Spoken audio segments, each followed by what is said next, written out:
Kevin, I'm going to lean on you this one pretty heavy here. Okay, so CD Projekt Red, they recently were talking about how they want to stay independent. All these gaming acquisitions going on. Yep. Activision Blizzard was the big one from last year. CD Projekt Red's like, no, we're fine. As a matter of fact, we're going to expand and open up a new studio in the United States. What do you think about that? What's your first impression from them? Good on them. I mean, if they can have a game that flopped as hard as Cyberpunk did, Hmm. and then still come back from it and still want to keep their independence, they're not beholden to any corporate stockholders or shareholders. They at least not. I mean, I don't think they're publicly traded because they're not here in the United States anyway. But yeah, that's awesome because they're free to sell their games however, when, wherever they want without being tied to any exclusivity from being partnered with Microsoft or Sony or Yeah. any of the other big two now. Hmm. It's a great point though with Cyberpunk because it flopped, and I think if they were attached to like EA would be like, okay, get the next one out then. But they stopped and worked on Cyberpunk and made it a very good game now with the latest DLC improving on it even more so. I think that takes a smaller studio that has that sort of freedom to double back and trust a product that they know can be better. What do you think? So I don't necessarily think that they're a smaller studio, really. Like, True, yeah, especially when you're fair. talking independence, they're a massive company, but uh, Hmm. like they're capable of greatness. If anybody's played The Witcher 3, that was like Right. everybody's game of the freaking century for a while. It felt like everybody has played that game at least in some form or fashion, or has watched it played. Um, yeah, they should try to keep their independence. I like fighting for the little guy. They're not the little guy, but they're the lone guy right now. So There we go. breaking into series with The Witcher on Netflix and stuff like that, I'm sure they at least are. I don't know if they're licensing that or if it's even them, if they have anything to do with that at all. But seeing that the success of The Witcher, or that the success that The Witcher had, can lead to Cyberpunk and other things being properties that are sold to Netflix and other streaming platforms. Altered Carbons is definitely a cyberpunk feel. I think they could do Yeah. something that looks just like Altered Carbons that's in the cyberpunk world. I mean, it's just there for the taking. And obviously Netflix already proved it with that budget.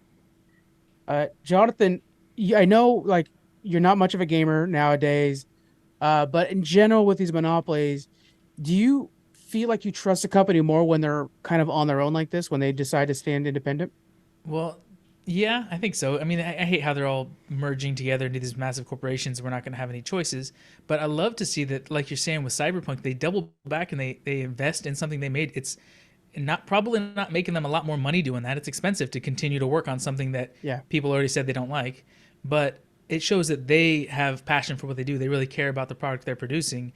They're not just there for the bottom line. They're not there just to make the money. They also want to, make a decent product. They like the games they're making. So I think that gives us hope for the future that when they're making something, they're gonna not cut corners and not just try to turn something out real quick to print some cash.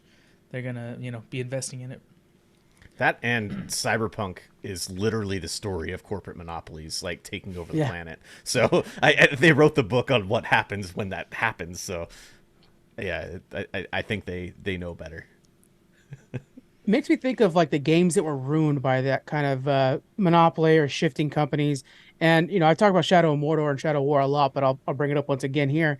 Um, they had that what is it? The rival system. I can't remember the name of it now for the life of me. But it was a system that was monolith and everything like that had a piece of it.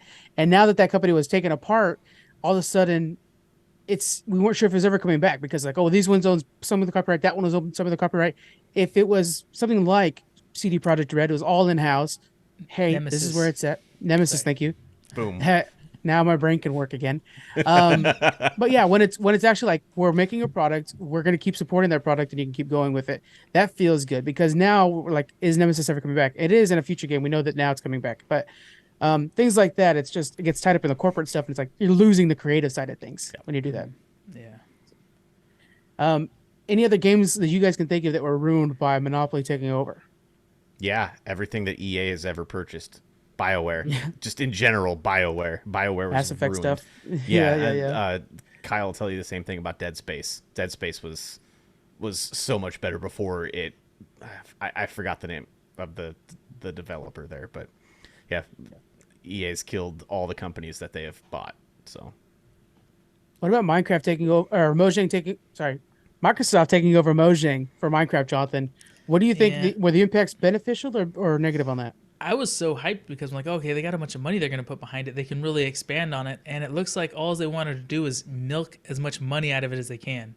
Yeah. Instead of turning it into a bigger thing and, making more versions of it or what. I mean, they made different versions of it, but nothing worth playing. Like nothing, beneficial. And so so far to me, it just seems like they're just squeezing as much money out of what was a really well built game to start with, really cool, and then the development and progress that had been made over all these years kind of came to a halt, and they're trying to market it as much as they can and sell it and make a lot of money on it, but we're not seeing the awesome growth and engagement with the audience that the Mojang had. Yeah, the game's literally divided into two, right? You have the Java players and the PC players or the Windows players. I prefer Windows just because it connects well with the phone and is better for when you're playing with your nephews or whatever.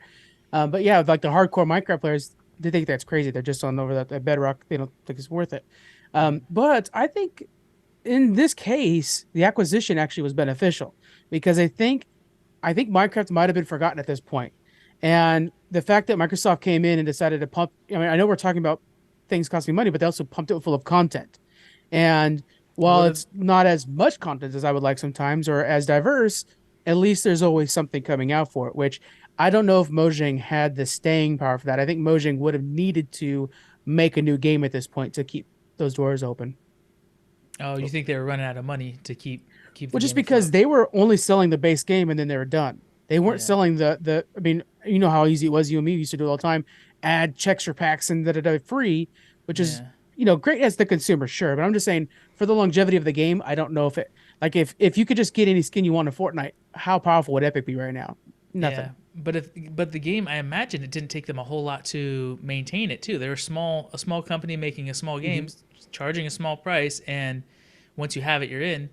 I think maybe if they had to do like a ad on the loading screen or something like that, that could have been enough to keep them running indefinitely. Oh, people would have turned on them so fast with even one ad on that loading screen.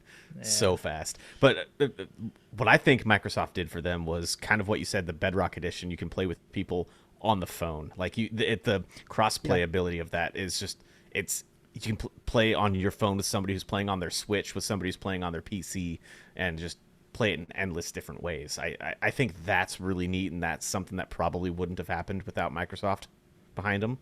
But yeah, and it very beneficial for them in that degree, in my opinion. Have you ever played it on a phone? Oh God, no! I can't. That's like, to me, as somebody who only played it, or played it so much on the PC, any other way of playing it is just like looking at a Picasso with beer glasses on. Like it's not. You're not playing the full game. You're playing a little kiddie version of it, and you're gonna fall and die and lose all your stuff. You're not gonna go find some massive hoard of diamond on the phone. But it's version. also on the PS3, the PS4, PS5, 360, Xbox One, Series S and X. It's on the Switch. It's mainly the Switch ones, the one that I care about, and my wife plays it on PS5 all the time. So yeah. And for the mobile, that's a really good entryway. We can't necessarily knock a kiddie version when we like the pro version, because the kiddie version is the next generation, and they'll eventually come to us with the pro version if they want it, and we'll show them like, oh, wait till you see what the real game is. It's like the Mario movie, like we were talking about when Mario movie came out. Like, let's not bag on Mario movie too much because it's the introduction for, we all know 85 Mario or Mario 64, but that's ancient to them. That's super ancient. So they're not going to give that any interest. But it's seeing Mario up there on the big screen that's going to have them now seek out that Switch game that's going to like keep Mario going so that we could still enjoy Mario in the future as well.